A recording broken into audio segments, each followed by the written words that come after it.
What's going on, guys? I'm Tommy, and I'm coming at you with an action figure review. Today I'm going to be reviewing Hasbro The Black Series MagnaGuard from Episode 3, Revenge of the Sith. This particular release of the MagnaGuard is in a new colorway that we have not yet seen in the line before, as well as a lot of new parts in terms of the soft goods. What's exciting about this release as well is it is part of the Revenge of the Sith 20th anniversary, which is why it is in the packaging reminiscent to the Revenge of the Sith packaging that Hasbro did all the way back in 2005. This release was a Walmart exclusive here in 2025, and boy do I have a bone to pick with Walmart when it comes to the way that they ship these carded figures. I did pick this figure up on a pre-order, and usually I would buy two, but I've had really bad luck with Walmart shipping me the carded figures that are exclusives for them in bubble mailers or in boxes that are too small for the packaging or in boxes where there's no packing material, so then things like this happen. You'll see lots of folds on the top of the card back, just completely damaging it, creasing it, folding it, and while this is definitely not one of the most egregious examples that I've seen, it's very frustrating because I wanted to have a set of these on card and a set of these to open, and this was the only one out of the 7 figures that they've done on these Revenge of the Sith card backs that I've had yet to physically find, and I hope that I have good luck finding one that's minty in store because unfortunately, Walmart doesn't know how to package figures. I don't know how else to say it. I feel like I see so many collectors screaming to the hills about, packaging and how Walmart needs to change the way they package collectible figures, but I feel like it just keeps falling on deaf ears, so I'm just throwing it out there again. It's disappointing and it is frustrating as a collector. That said, let's talk about the actual packaging of the figure, ignoring the damage to the top of the card back. As I mentioned, this is the 2005 packaging for the Revenge of the Sith line from 20 years ago. They just basically blew it up a bit for the 6-inch scale. So you'll see here on the card back, you have the duel with Anakin and Obi-Wan from the Battle of the Heroes. You have a Darth Vader cartoony head with the Mustafar lava on the bottom. You have your really awesome gold Star Wars logo with the Revenge of the Sith movie name. Also on the insert on the inside of the bubble, you have this great image right from the movie of the MagnaGuard here. You have the character's name on the bottom left and some of your legalese and warnings on the side here, and of course you have your figure inside the bubble. On the bottom you have even more legalese, and then on the back you get, what do you know, even more legalese, but not just that, you also get some cool stuff here as well. Again, your Star Wars logo, the same promo image we saw on the front, and an actual image of the figure, which is something that I really like to see on these.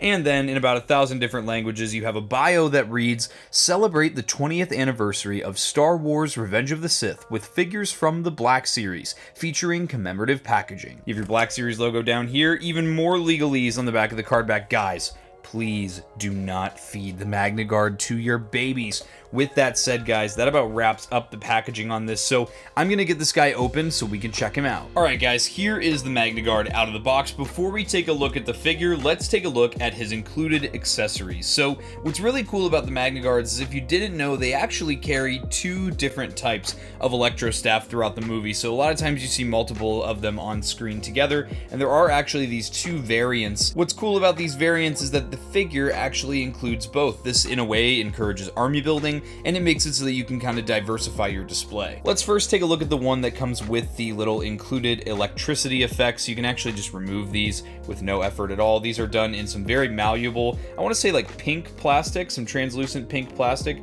They look really nice and they give off a great effect. They definitely pop on the shelf and catch the light nicely. Now this one, I kind of think more Clone Wars when I see this, just because it's got those bubbles on here with this nice clear plastic, and the actual base of it is pretty flexible, so you don't have to worry too much about breaking it. It's got some nice basic detail without having to have any paint on it whatsoever, and it's a good enough basic accessory for this guy. However, this is the one that I have with my Clone Wars version of this figure with the different paint scheme, so just to diversify my display more, I think I'm going to go with this version of the Electro Staff for my display on the Revenge of the Sith shelf. This one is, as you can see, different than the previous staff we just looked at, and obviously it doesn't have those clear bubbles on either end, but it still is a really nice design. Basic, no paint, but it gives off a nice metallic effect. Now let's take a look at our MagnaGuard. So what I noticed was his legs were a little warped out of the card back. However, they are seeming to kind of go back into place. One thing that I really have to commend Hasbro for is just how nice this figure looks, especially with it being just a repainted figure, you know, no new parts, aside from these awesome soft goods on here. I have to give a shout out to how nice these soft goods look. I think that the paint, which a little bit makes me think of a tortilla that I'd pick up at Chipotle, it's really nice. You can see all the burned bits. I love how there are holes in the fabric that are surrounded by just little bits of maybe some carbon scoring or some burning here. Everything looks really nice, and it gives off a really nice illusion that this has actually been charred and scarred throughout different battles. The green here on the top also looks really nice. They've done such a good job putting this figure together. All the paint blends really nicely with the parts that are raw plastic and have not been painted, and I think that this figure really stands out and pops on the shelf. Something that really frustrates me about this MagnaGuard figure is that the shoulder plates constantly are falling off. They're very easy to put back on,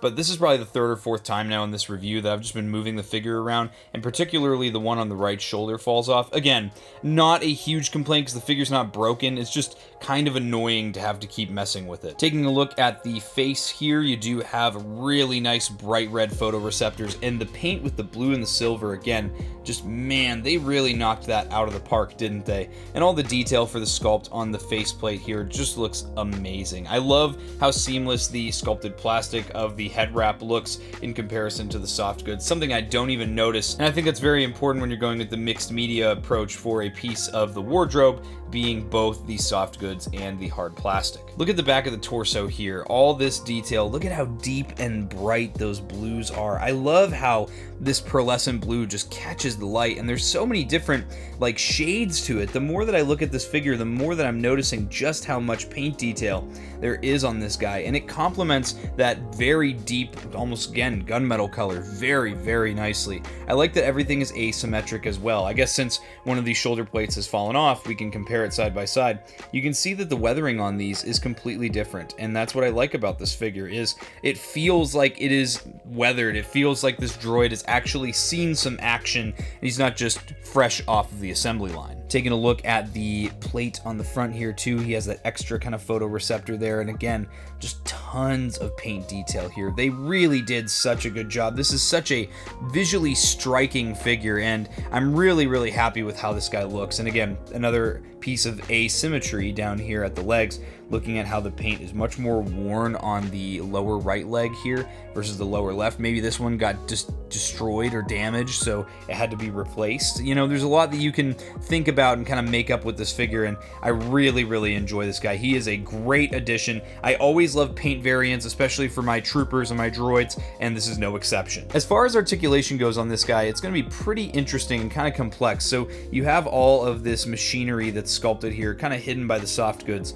at the base of the neck, and then you also have another ball joint at the top of the neck here, so it kind of works as a barbell joint. So with that, you can get this guy to look down pretty nicely. He can look up just a little bit as well. You can get some decent tilt out of that, as well as your right and your left. The shoulders also seem to be on a barbell joint, so this piece of the outer plating for the carapace is very rubbery, and then you have a joint that goes into the body itself, into the torso, and then you have another one that meets at the shoulder. So you're going to get lots of movement out of this. Again, I'm just going to take the shoulder plate off to avoid the frustration with that, but you can see you can get all kinds of movement, kind of emulating a butterfly joint as well, but lots of circular movement there. You can even bring up, it's like a drop down shoulder almost, it's kind of ratcheted.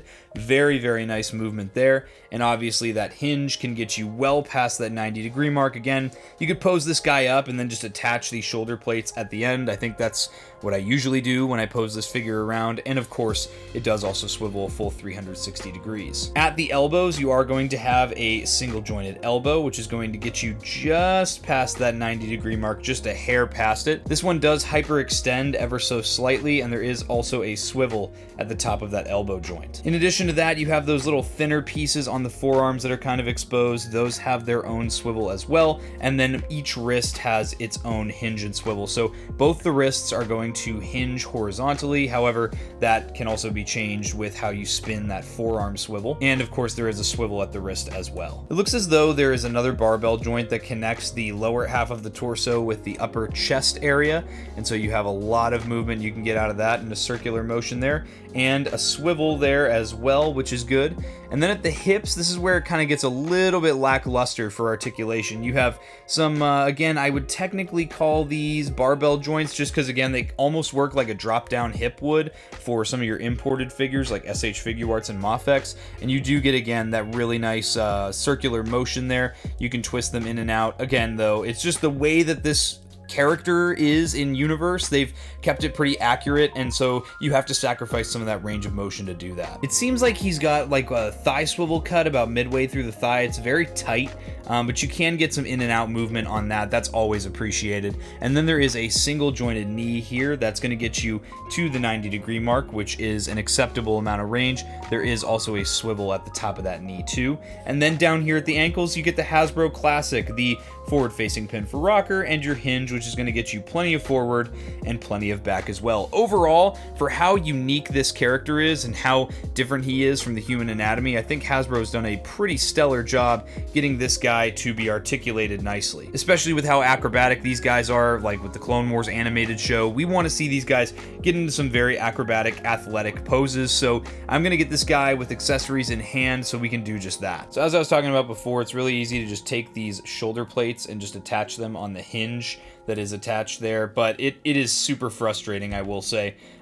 Just take them off if you're trying to pose the figure dynamically, and you can just attach them at the end of the pose here. But as you can see, they're very easy to attach to the figure once you've got him posed. Working accessories into the hand on this figure is a little bit tricky, but thankfully the fingers are all pretty flexible, so you can kind of work the accessory into the hand. It's just a little bit finicky, but you definitely have a nice tight grip on that accessory that's not going anywhere once it's in hand. Here's our first pose here, just very basic. This is just the figure with the staff kind of at a point of attention here. The soft goods, they lay really nicely. I like the way they're stitched, and it gives a great effect for this character. It adds a lot of presence to the silhouette. Here's a kind of a mid-stride pose I've got here. This is, I imagine, one of the ones that's walking towards Obi-Wan on Utapau with the Electro Staff ignited. As you can see, I've attached the electric effects to the Electro Staff. It looks really nice, and they hold there pretty nicely. If you bump it, they're probably going to fall off, but they're not super loose like some previous releases have had. Here's a nice deep pose for this character. I think this is a really nice looking one. He's kind of crouched nice and low. He's got a good center of gravity. The ankle rockers and the nice wide feet on this guy really help him balance nicely. And here we have a nice one-legged running pose. Here is a MagnaGuard charging at an opponent, likely to meet their demise at the hands of Grievous's bodyguards. And just for comparison's sake, here is our MagnaGuard for the Revenge of the Sith 20th line in the middle. On the left, we have the one labeled as a Clone Wars release, and on the right, we have the one from the Jedi Survivor 3-pack. These guys are all the same height, exact same sculpt, nothing different as far as sculpt goes. I just have the other two in lower poses, but I think that as a crew, these guys look great together, especially our Clone Wars and Revenge of the Sith ones. But with that, guys, that's going to wrap it up for this review. This figure is probably one of my favorites of the entire Revenge of the Sith 20th retro carded lineup for 2025. I've really enjoyed playing around with this figure, and out of the 3 MagnaGuards that I have in my collection now, I feel like this one has the most stable joints. I know on previous ones, the knee joints have been kind of an issue, same with the ankle joints being loose, making the figures prone to toppling over. I don't think that that's the case with this one. If you're still having issues, definitely let me know in the comments down below. This figure is definitely one that I recommend getting if you're a fan of the prequel era or Revenge of the Sith or the Separatist Alliance. This is definitely a figure worth getting. But with that, guys, I hope you enjoyed this review. If you did and you're not yet subscribed, subscribe to Blitz Transmissions. I've got awesome Star Wars content coming out all the time. If you're an ARC Trooper in my Patreon, you would have seen this review early. If you'd like access to early content, monthly giveaways, and other awesome benefits, you can check out the link to my Patreon in the description below and become an ARC Trooper for just $4.99 a month. If you'd like access to all my reviews early as opposed to all my content, or you just want to support support the YouTube channel more directly, you could also check out my YouTube channel membership, Rancor Battalion. For just 99 cents a month, you get access to all the reviews early, as opposed to all the content like I just said. You get to vote on what I review next for the channel, and you get exclusive badges and priority replies in my comment sections.